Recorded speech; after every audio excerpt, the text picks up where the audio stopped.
Moikka! Hei, tervetuloa katsomaan, kun mä näytän, miten saatte irrotettua tämmöisestä normaalista kuvasta poistettua taustan ja tehtyä sitten tämmöisen taustattoman kuvan.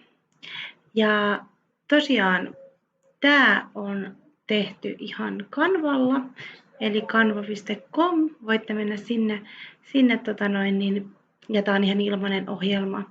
Täältä sitten valitaan vaan joku layoutti, mihin tehdään tyhjälle pohjalle. Tässä mulla on nyt sitten tyhjä pohja. Ja sitten tosiaan täältä lataukset, tänne voi ladata näitä omia kuvia. Ja mä haluan nyt vaikkapa tämän kuvan tästä, mistä irrotetaan tausta. Ja tosiaan laitetaan se kuva. Sitten klikataan kuvaa. Sitten mennään tänne muokkaa kuvaa. Ja täällä löytyy tällainen taustan poistaja, klikataan sitä.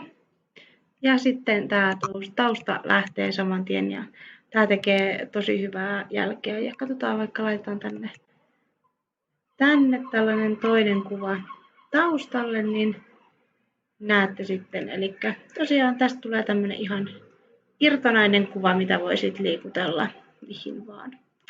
Ja hei, jos haluatte lisää somen tekemiseen, niin tilaa mun kanava ja ota mun somet sitten seurantaan. Kiitos paljon, moi!